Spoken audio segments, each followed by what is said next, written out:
everyone, maybe you could raise hands if they agree to them or something. But, I'm in. yeah.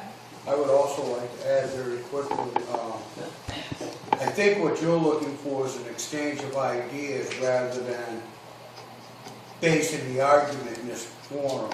This forum is not That's to Monday. prove the point or disprove the point. Yeah. I think it's important that everybody airs their argument, but don't make the argument here looking for solutions to it here. Yeah. I mean, basically, this isn't the time to come and quarrel over the issues. Like I said, we're focusing on moving forward. We know what the issues are. We've been hearing it, from everyone, and that's kind of why I've got this sort of list of bullet points here, things that I want to cover. So, and we're getting to them. It's just hard sometimes. I wanted to say the recent fires in Lewiston, I feel, were isolated incidents, even though it doesn't seem as such. And I'm not minimizing exactly what happened to residents, because I've had friends that lost their home due to those fires. But I think it's piqued interest in residents of Lewiston, and maybe wanted to empower them to make some kind of change or be involved or be heard when it comes to housing issues.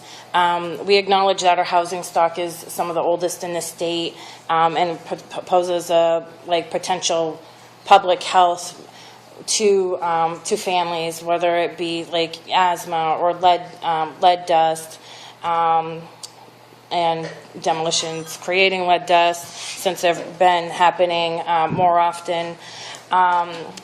But I know that for people, and that we often hear for issues, is the lack of jobs, which has everything to do with housing, I believe. Also, housing conditions, you asked, no working smoke detector, and outdated laws for those smoke detector. Because last time I spoke with Chief Paul Willett, he told me apartments are only required to have one working smoke detector in their apartment. They're not required in the hallways. With the fires, it obviously raises more awareness, but people are concerned about this. Also, housing conditions that Lewiston face often are bed bugs, rats, and cockroaches, and primarily the landlord's supposed to provide a licensed professional to exterminate for those pests. Appearance obviously is everything, because people go by the appearance of the building. You can see porches that are falling or leaning, and other issues we face are leaking roofs, which cause mold. And mold doesn't really have a law basis here in Maine. It's not like if somebody had bed bugs in their home, or another issue that mold for some reason just is put on the back burner. And there's a lot of people suffering from asthma and their children living in these conditions. Another issue that they bring up is code enforcement. They feel that their complaints are being minimized, even though the landlord is in direct violation of code, like not having a working smoke detector. And I think, something as simple as that can be easily addressed. I also wanted to say another concern for Lewiston tenants are buildings that do pass inspection, especially buildings that accept Section 8. They're not understanding why they're passing, and so that's a concern. There have been talks about our landlords doing signing up for a landlord registration. Abdullah, I was hoping that she'd join us here today. She's a landlord, and she's mentioned that quite frequently. I think that would be important to tenants and residents when they're seeking out apartments. I'm looking for an apartment myself, and the prices here are not cheap, and I want to live in the downtown. I pay more than half my income in rent, and I work nearly full time. I make good money per hour, way above minimum wage. So that's a concern for myself. But I don't know if that's off topic. Those are some of the issues. Yeah. So are most of the landlords from here? Or are they from away? They're away. That's So another you can't issue. find them. My landlord owns 10 buildings, and he's from New York. Yeah. And he only comes. A couple ideas that I was thinking about. I'm a landlord too. I've got a couple places in Lewiston, small 2 units. And one thing, I guess, I've got great tenants. I'll just make this comment. and they mow the lawn, take it off the red, change the light bulb, take it off the red, plus a little, and long-term tax stuff. I'm pretty happy with the rest of that one. But I've seen a lot of really nice housing units just recently go up in downtown, right on Lower Lewiston Street. Got a couple employees that live on them, in them, and they're phenomenal.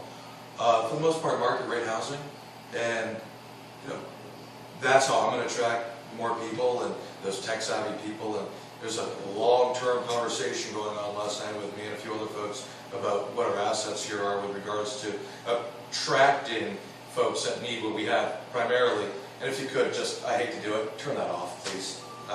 Yeah, thanks. We have high-speed internet, like probably the fastest in New England. That's going to be a really big attractor to people that need that in order to have small micro industries and so forth. But we need housing. There's a few people out there that will start building new housing stock, and that will do it to a point where it's a long-term investment. What we need is some good, open, developable land and a good plan on what we should be building there. So idea one, Riverfront Island project. The whole area, call it, I think, what, west of Lincoln, opposite Fishbones. That area facing the park. If that can be zoned, and again, idea, the creative village, give it a cool name, whatever we want to do. I've seen it done in other communities, where we're building sort of, a type of housing, whether it be 2-story brick row homes, modern, 18 by 40s, owner occupied, end cap units, owned, middle units rented out, some other type of brick, brownstone type, housing. I think if the city could help in the zoning aspect, and also help us acquire land and make sure it's ready for development, I think a lot of people will step up and develop. So that's one thing. If we could have that cluster of ingenuity and new housing stock and let that radiate out, to the other side of Elizabeth Street with time. The other area too is a sense of ownership. I don't think this is a new idea at all, actually. The owner occupied. I'm not sure what the percentage is of owner occupied in the downtown area over there. Very small. Very small. Yeah, and it doesn't shock me.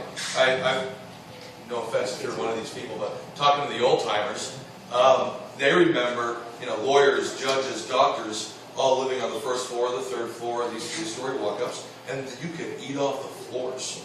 I remember when I first moved back after the Army, I lived on Shaman Street. You probably remember Bob Soucy. Oh, yeah. Oh, yeah, Bob owned a couple of those buildings on Shaman Street. I lived in one of his, where he lived before. And that thing was immaculate, gorgeous.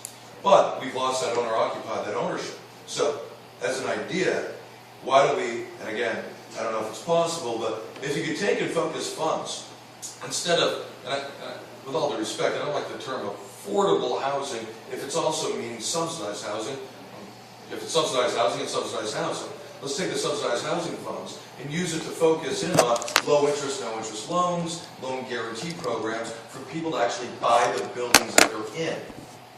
If they become owner occupied and they can be there and monitor the second and third floor apartments, they can actually see the books and understand what it takes on a P&L statement to run these buildings, and it's not too easy. Speak from experience on that. They can push that money, they can set rents, and they can actually make sure these buildings are well maintained. Now, if there's any program where we can take away from subsidizing housing to push it into owner housing, because if we own it locally, then it's going to be better kept. It's going to be a little bit more sense of pride. And at that point, it is a subsidy to a sense, because, I know from the math, if you can have a 3-unit building, you're living on the first floor or the second floor, what have you. The rents that you're pulling off the other 2 units, let's say, are helping you live pretty darn subsidized, pretty darn inexpensively. You can put that money back in the building and maintain it. So those are my ideas about the cluster village, starting out in the heart of the downtown and moving out, as well as starting to do owner occupied and focusing more of that money to acquisition, or give us a block of clean land. I guarantee there will be people that will develop new stuff. Just to build on what he said, I've got one general comment that I think sort of cuts across all the various things that we're talking about this week. To me, the one thing that Lewiston really lacks is critical mass. There are cool little pockets of things around, but there's not a real critical mass of cool things. And I absolutely agree that the Riverfront Island Master Plan and that whole area needs to be implemented, and it needs to be implemented with really high quality to attract the sorts of things that you're talking about. we have an opportunity to build that critical mass between here and the river, basically. And hopefully that will change things in the rest of the city, and I think it will. The other thing regarding housing, I was speaking with Ed a little bit about this over the past few days. The opportunity for owner occupancy, particularly with 2- and 3-unit buildings. I own a 2-unit building in Lewiston, and as an owner occupant, and there's a tremendous opportunity to build on that here in Lewiston. I bought a building that definitely needed a lot of work, but with a teacher's income and tenant income, I'm making it work in that I'm able to slowly improve the building, have a reasonable housing accommodation, and improve the city all at the same time. We need to encourage people to do that. We need to figure out how the city, what resources the city can bring to leverage that opportunity. Yeah, I want to kind of go at a higher level.